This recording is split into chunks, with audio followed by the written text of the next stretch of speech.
इस वीडियो में हम लोग सिंगल फेस मोटर के बारे में डिटेल में जानेंगे। सिंगल फेस मोटर कितने टाइप्स के होते हैं, सिंगल फेस मोटर कहाँ उपयोग में लिया जाता है, इन सब के बारे में जानेंगे। सिंगल फेस मोटर की कनेक्शन किस प्रकार से किया जाता है, सिंगल फेस मोटर की वाइंडिंग कैसे किया जाता है, इन सब के बारे में डिटेल में जानेंगे। तो फर्स्ट हम लोग टाइप्स देख लेते हैं सिंगल फेस मोटर की। 5 टाइप्स होता है सिंगल फेस मोटर की, जैसे कि split face motor, capacitor start motor, capacitor start capacitor run, permanent split capacitor motor जिसको शॉर्ट में पीएससीबी कहा जाता है। इसके बाद आता है शेडेड पोल मोटर। ये 5 टाइप्स होता है सिंगल फेस मोटर की, ठीक है। तो सिंगल फेस मोटर कहाँ उपयोग में लिया जाता है, जैसे कि हमारा घर में जो इलेक्ट्रिक सप्लाई आता है वो सिंगल फेस सप्लाई होता है, ठीक है। और सिंगल फेस सप्लाई के अंदर क्या होता है, ठीक है, हमारा घर में सिंगल फेस सप्लाई होता है और उसके अंदर एक फेज होता है, एक न्यूट्रल होता है। तो घर में सिंगल फेज ही आता है, तो सिंगल फेज से जितने भी घर में मोटर चलती है वो सब सिंगल फेज मोटर कहलाएगा। तो सिंगल फेज मोटर में क्या क्या चलता है घर में, जैसे कि आपका फैन हो गया, मिक्सर ग्राइंडर, पंप मोटर, इन सब में सिंगल फेज मोटर ही इस्तेमाल किया जाता है, ठीक है। फर्स्ट हम लोग हमारा जाना पहचाना टॉपिक कैपेसिटर स्टार्ट मोटर को देख लेते हैं, क्योंकि कैपेसिटर स्टार्ट मोटर आप देखे होंगे फैन में बहुत यूज किया जाता है, सीलिंग फैन में भी और स्टैंड फैन, टेबल फैन, सब में कैपेसिटर स्टार्ट मोटर यूज की जाती है। तो फर्स्ट हम लोग कैपेसिटर स्टार्ट मोटर को देख लेते हैं। तो हमारे पास एक मोटर अवेलेबल है, जैसे कि एक कैपेसिटर स्टार्ट मोटर है, आप देख पा रहे होंगे। तो एक कैपेसिटर स्टार्ट मोटर है, देखिए यहाँ पे कैपेसिटर लगा हुआ है, ये जो ब्लैक कलर देख रहे हैं ये एक कैपेसिटर है। तो और ये मोटर की शाफ्ट है, जैसे कि 3 फेस इंडक्शन मोटर में होता है। अगर आप 3 फेस इंडक्शन मोटर बहुत अच्छी तरीके से समझ गए तो ये सिंगल फेस इंडक्शन मोटर आपके लिए बहुत आसान हो जाएगा, ठीक है। तो अगर आप अभी भी 3 फेस इंडक्शन मोटर नहीं पढ़े हैं, नहीं उसके वर्किंग प्रिंसिपल के बारे में आपको पता नहीं है, तो आप जाके वीडियो चेकआउट कर सकते हैं हमारे चैनल में। वहाँ पे 3 फेस इंडक्शन मोटर की सब कुछ डिटेल में आपको मिल जाएगा, सब कुछ वर्किंग प्रिंसिपल का, जो वाइंडिंग किस प्रकार से किया जाता है वो सब कुछ डिटेल में वहाँ पे मिल जाएगा। क्योंकि 3 फेस इंडक्शन मोटर में क्या होता है, 3 फेज होता है और इसके अंदर एक फेज होता है, तो बहुत इसका जो मैकेनिज्म होता है, इसका जो कंस्ट्रक्शन होता है वो बहुत सिमिलर होता है। उसमें भी स्टेटर वाइंडिंग होता है, यहाँ पे भी स्टेटर वाइंडिंग है और इसके अंदर एक रोटर लगा हुआ है, शॉर्ट सर्किट रोटर, जिसको हिंदी में शॉर्ट सर्किट चालक भी बोला जाता है। और शॉर्ट सर्किट जो रोटर होता है वो ये रोटर की शाफ्ट है, इस शाफ्ट को रिक्वायरमेंट के ऊपर बनाया जाता है। जैसे कि ये एक फैन मोटर है तो इसका शाफ्ट इस प्रकार से हो गया। तो जिस काम के लिए मोटर को बनाया जाता है शाफ्ट उसके ऊपर डिपेंड करता है किस प्रकार से शाफ्ट बनाया जाएगा, ठीक है। अब देख रहे होंगे तो यहाँ पे जो कैपेसिटर है, इस कैपेसिटर को किस प्रकार से कनेक्ट किया गया, इसके अंदर जो स्टेटर में वाइंडिंग किया गया, इस जो मोटर के वाइंडिंग है ये किस प्रकार से किया गया, ठीक है। इन सब के बारे में हम थोड़ा डेवलपमेंट डायग्राम के मदद से समझेंगे। कैपेसिटर को कैसे कनेक्ट करना है, जो वाइंडिंग है ये वाइंडिंग को किस प्रकार से करना है, इन सब को हम थोड़ा डेवलपमेंट डायग्राम के मदद से समझते हैं, ठीक है। तो ये आपका एक कैपेसिटर स्टार्ट मोटर की डायग्राम है। ये अंदर जो रखा हुआ है ये एक रोटर है और जो स्टेटर है, ये जो स्टेटर है, स्टेटर का जो वाइंडिंग किया जाता है उसको 2 भाग में बांट दिया गया। एक हो गया आपका मेन वाइंडिंग और एक हो गया स्टार्टिंग वाइंडिंग। तो यहाँ पे स्टेटर में वाइंडिंग को 2 भाग में बांट दिया जाता है, ठीक है, स्प्लिट कर दिया जाता है 2 भाग में। स्टेटर में वाइंडिंग को 2 भाग में क्यों बांटा जाता है, तो हमारा घर में जो एसी सप्लाई आता है, हमारा घर में जो एसी सप्लाई आता है, यहाँ पे अगर मान लो एक मैग्नेटिक कॉइल है, ये जो मैग्नेटिक कॉइल के अंदर हमने अगर सिंगल फेज सप्लाई दे देंगे तो यहाँ पे जो मैग्नेटिक फील्ड बनेगा, यहाँ पे इस कॉइल के सराउंडिंग में जो मैग्नेटिक फील्ड बनेगा, ये जो मैग्नेटिक फील्ड होगा एक कम ज्यादा होने वाला मैग्नेटिक फील्ड बनेगा। यहाँ पे रोटेटिंग मैग्नेटिक फील्ड नहीं बनेगा, कभी मैग्नेटिक फील्ड ज्यादा होगा कभी कम होगा। तो हमको अगर मोटर को चलाना है तो हमको रोटेटिंग मैग्नेटिक फील्ड बनाना पड़ेगा, ठीक है। तो रोटेटिंग मैग्नेटिक फील्ड अगर इस प्रकार से सप्लाई दिया जाएगा सिंगल फेज तो रोटेटिंग मैग्नेटिक फील्ड नहीं बन पाएगा। इसीलिए जो स्टेटर होता है, मोटर का जो स्टेटर होता है, स्टेटर में जो स्लॉट होता है उस स्लॉट के अंदर कॉइल को 2 भाग में बांट दिया जाता है, ठीक है। मोटर के अंदर इस प्रकार से स्लॉट होता है, उस स्लॉट के अंदर जो कॉइल होता है, मान लो यहाँ पे तो मान लो एक 24 स्लॉट की एक स्टेटर है, तो ये 24 स्लॉट की स्टेटर के लिए कितने कॉइल आ जाएगा, स्लॉट के संख्या को 2 से डिवाइड करना पड़ेगा कॉइल निकालने के लिए, तो 12 कॉइल हो जाएगा। तो अगर 24 स्लॉट की एक स्टेटर है तो उसके अंदर 12 कॉइल आप डाल सकते हो। तो इस 12 का आधा कॉइल मतलब 6 कॉइल आप स्टार्टिंग के लिए कर दो और 6 कॉइल रनिंग के लिए कर दो, ठीक है। तो 2 कॉइल आपने कर दिया और इसके बाद अगर जो स्टार्टिंग होता है, स्टार्टिंग वाइंडिंग, उसके साथ लगा रहता है कैपेसिटर, CS कैपेसिटर स्टार्ट, ठीक है। रनिंग वाइंडिंग के साथ कैपेसिटर लगा रहता है और उसी के साथ सेंट्रीफ्यूगल स्विच लगा रहता है। आपको ये भी समझना होगा सेंट्रीफ्यूगल स्विच क्या होता है। ये सेंट्रीफ्यूगल स्विच इस प्रकार का होता है, जब ये मोटर रन करने लग जाता है 70% से 80% स्पीड डेवलप कर लेता है, तब ये सेंट्रीफ्यूगल स्विच ये जो स्टार्टिंग वाइंडिंग होता है इसको कट कर देता है, तब ये रनिंग वाइंडिंग पे मोटर चलती रहती है। ठीक है, ये जो सेंट्रीफ्यूगल स्विच है, ये आपको जो मोटर दिखाया था, ये जो मोटर का जो ये शाफ्ट होता है, इस शाफ्ट के साथ ये सेंट्रीफ्यूगल स्विच लगा रहता है। ठीक है, और जब इस मोटर का स्पीड 60 से 70% तक डेवलप हो जाता है, तब जाके ये जो सेंट्रीफ्यूगल स्विच है, ये अपने आप ये जो स्टार्टिंग वाइंडिंग का जो दो भाग किए थे हमने, रनिंग और स्टार्टिंग, तो ये स्टार्टिंग वाइंडिंग के साथ कैपेसिटर लगा रहता है। ये जो कैपेसिटर है, ये कैपेसिटर स्टार्टिंग वाइंडिंग के साथ लगा रहता है और ये स्टार्टिंग वाइंडिंग को कट कर देता है, तब जाके ये रनिंग वाइंडिंग पे मोटर चलती रहती है। तो हमारा स्टार्टिंग वाइंडिंग का एक ही काम होता है, मोटर को रन करने के लिए हमको वो जो सिंगल फेज है, वो सिंगल फेज में रोटेटिंग मैग्नेटिक फील्ड बनाने के लिए स्टेटर में जो वाइंडिंग होता है उसको दो भाग में बांटा जाता है। ठीक है, क्योंकि मैग्नेटिक फील्ड के अंदर कुछ अंतर करना पड़ेगा, आगे पीछे मैग्नेटिक फील्ड करना पड़ेगा, तब जाके रोटेटिंग मैग्नेटिक फील्ड बनता है। ठीक है, आई होप कि आपको ये जो कैपेसिटर स्टार्ट मोटर है, ठीक है, ये कैसे काम करता है और ये जो कैपेसिटर है कहाँ लगा रहता है और किस प्रकार से सेंट्रीफ्यूगल स्विच कहाँ लगा रहता है, आपको समझ में आ गया। ठीक है, तो नेक्स्ट हमारा आता है कैपेसिटर स्टार्ट कैपेसिटर रन। ये किस प्रकार से होता है, तो उसका जो मेन मैकेनिज्म होता है, उसका जो मेन कंस्ट्रक्शन होता है, वो कैपेसिटर स्टार्ट मोटर के साथ सेम होता है, एक ही तरीके से वाइंडिंग को किया जाता है। ठीक है, तो यहाँ पे अब हम कैपेसिटर स्टार्ट कैपेसिटर रन को भी थोड़ा देख लेते हैं। ठीक है, तो यहाँ पे क्या किया जाता है, ये जो आप कैपेसिटर देख रहे हैं, इस कैपेसिटर के साथ और एक कैपेसिटर को जोड़ दिया जाता है। ठीक है, तो यहाँ पे सेंट्रीफ्यूगल स्विच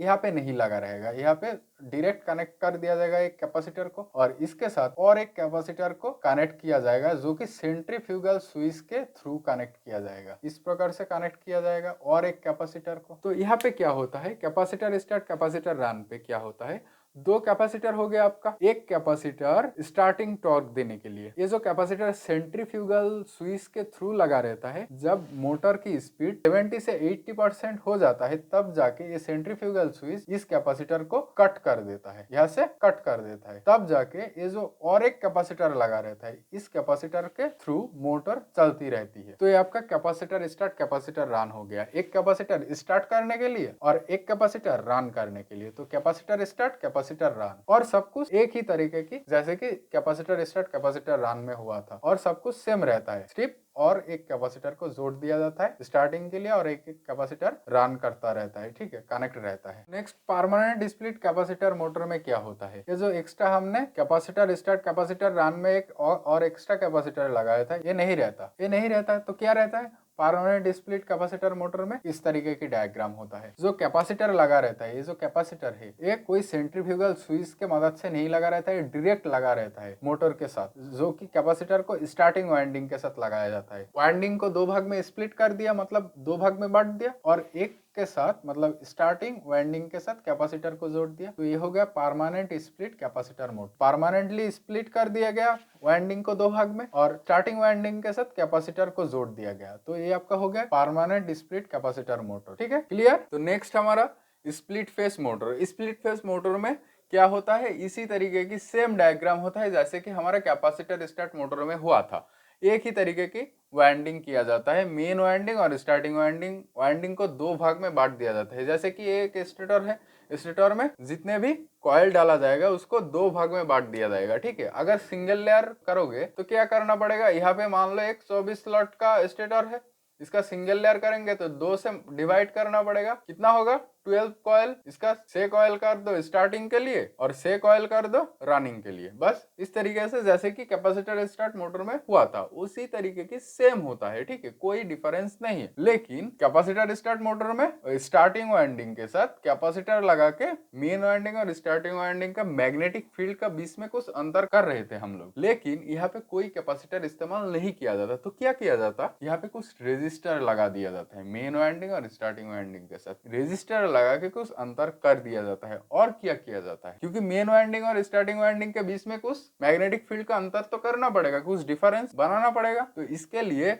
और क्या इस्तेमाल किया जाता है, तो स्टार्टिंग वाइंडिंग जो होता है वहाँ पे बहुत थीन वायर का इस्तेमाल किया जाता है, और जो मेन वाइंडिंग होता है यहाँ पे थोड़ा थिक वायर का इस्तेमाल किया जाता है। जो कॉपर वायर का वाइंडिंग किया जाता है मेन वाइंडिंग पे वो थोड़ा मोटा होता है, और स्टार्टिंग वाइंडिंग वहां पे वाइंडिंग किया जाता है जो कॉपर वायर का वो बहुत पतला होता है। ठीक है, इसमें क्या होता है, जब वायर पतला होगा उसका रेजिस्टेंस आर यानी रेजिस्टेंस ज्यादा होता है। जब थीन वायर मतलब पतला वायर लोगे उसका रेजिस्टेंस ज्यादा होता है, लेकिन मोटा वायर में रेजिस्टेंस कम। रेजिस्टेंस मतलब प्रतिरोध। जब मोटा वायर लेंगे तो इसका प्रतिरोध कम होता है, जब थीन वायर लिया जाता है, जब पतला वायर लिया जाता है तो इसका रेजिस्टेंस ज्यादा होता है। इसके बाद ऐसे मेन वाइंडिंग और स्टार्टिंग वाइंडिंग के बीच में कुछ मैग्नेटिक फील्ड का अंतर हो जाता है। ठीक है, तो इस प्रकार से हम लोग मेन वाइंडिंग और स्टार्टिंग वाइंडिंग का बीच में थोड़ा मैग्नेटिक फील्ड का अंतर कर देते हैं। तब क्या होता है, यहाँ पे जो मैग्नेटिक फील्ड होता है वो थोड़ा आगे पीछे बन जाता है। इसके वजह से यहाँ पे मैग्नेटिक फील्ड रोटेट करने लगता है स्टेटर में, और इसके अंदर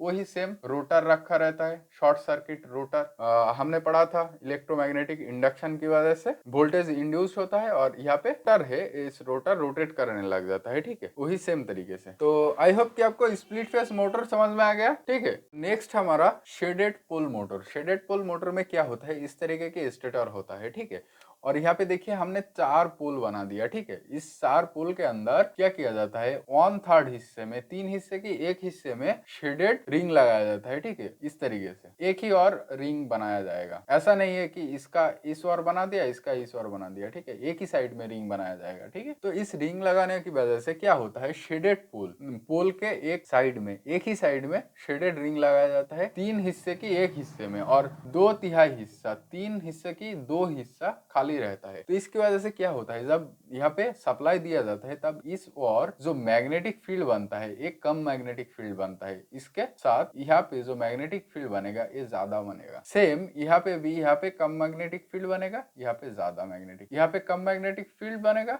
यहाँ पे ज्यादा मैग्नेटिक, यहाँ पे कम, यहाँ पे ज्यादा। तो देखिए कम ज्यादा होने वाला मैग्नेटिक फील्ड बन गया, तो ये मैग्नेटिक फील्ड रोटेट करने लगेगा। बस यही किया जाता है शेडेड पोल मोटर के साथ। ठीक है, एक और 1/3 हिस्से में शेडेड रिंग लगाया जाता है ताकि यहाँ पे मैग्नेटिक फील्ड का कुछ अंतर हो जाए। जब यहाँ पे मैग्नेटिक फील्ड बनता है तब क्या होता है, एक साइड में कम मैग्नेटिक फील्ड, एक साइड में ज्यादा, एक कम ज्यादा, इस प्रकार से मैग्नेटिक फील्ड रोटेट करने लगता है। ठीक है, तो रोटेटिंग मैग्नेटिक फील्ड बन गया। तो इसके अंदर अगर रोटर को रखा जाए तो रोटर में वोल्टेज इंड्यूस्ड होगा, यहाँ पे एक वोल्टेज इंड्यूस्ड होगा तो क्या होगा, यहाँ पे एक टॉर्क भी जनरेट होगा। तो वो क्या करने लगेगा, ये जो स्टेटर में मैग्नेटिक फील्ड घूम रहा है ये रोटर उसी डायरेक्शन पे घूमने लग जाएगा। ठीक है, लेकिन इसका एक खराबी है। क्या खराबी है, आप इसका जो रोटेशन का जो डायरेक्शन होता है, घूमने की दिशा नहीं बदल सकते शेडेड पोल मोटर की, इसका एक खराबी है। लेकिन हम कैसे डिसाइड कर सकते हैं कि शेडेड पोल मोटर की जो रोटेशन का डायरेक्शन होगा वो किस ओर होगा। इसके लिए आप वाइंडिंग किया जाता है उस टाइम पे आपको ध्यान रखना पड़ेगा। थ्योरी क्या कहता है, ये जो जिस और शेडेड रिंग लगाया जाता है, पोल की जिस और शेडेड रिंग लगाया जाता है, रोटेशन उसी डायरेक्शन पे रोटेशन होता है। ठीक है, तो हमने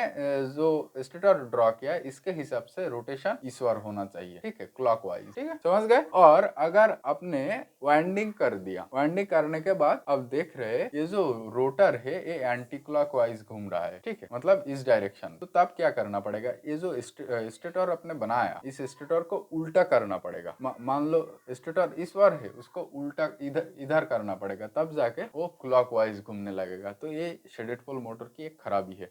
तो हमने थोड़ा शेडेड पोल मोटर की वाइंडिंग को देख लेते हैं। ठीक है, वाइंडिंग में क्या किया जाता है, देखिए यहाँ पे हमने 4 पोल बनाया था तो यहाँ पे 4 कॉइल बना दिया, 4 पोल के लिए 4 कॉइल हो गया। ठीक है, तो यहाँ पे हमने स्टार्टिंग सिरा को बाहर निकाल लिया। स्टार्टिंग सिरा को बाहर निकाल के यहाँ पे एक सप्लाई दे दो। ठीक है, और इसका एंड सिरा इसका एंड से जोड़ दो। सेकेंड कॉइल का स्टार्टिंग सिरा इसका स्टार्टिंग, और इसका एंड सिरा इसका एंड से, और यहाँ पे स्टार्टिंग सिरा और बाहर निकाल के यहाँ पे भी सप्लाई दे दो। तो यहाँ पे सप्लाई देने से क्या होगा, तो यहाँ पे हमने अगर इस प्रकार से कॉइल को बनाया, दोनों स्टार्टिंग में यहाँ पे सप्लाई अगर दे देंगे सिंगल फेज सप्लाई, तो सिंगल फेज सप्लाई देने से यहाँ पे क्या होगा, रोटेटिंग मैग्नेटिक फील्ड बनेगा। क्योंकि शेडेड पोल के अंदर हमने कुछ डिफरेंस कर दिया। जब इस पोल के अंदर मैग्नेटिक फील्ड बनेगा तो यहाँ पे कम बनेगा, यहाँ पे ज्यादा बनेगा, रोटेट करने लगेगा। तो इस प्रकार से शेडेड पोल मोटर की डायग्राम होती है, इस प्रकार से वाइंडिंग को किया जाता है। आई होप कि आपको ये जो सिंगल फेज मोटर है, ये जो सिंगल फेज मोटर, इन सब सिंगल फेज मोटर की टाइप्स, कितने टाइप्स के होते हैं, कौन सी टाइप का वाइंडिंग किस प्रकार से किया जाता है, कौन सी मोटर की कनेक्शन किस प्रकार से होता है, इन सब चीज आपको समझ में आ गया। और अगली वीडियो में हम लोग यूनिवर्सल मोटर के बारे में पढ़ेंगे जो कि स्पेशल मोटर होती है।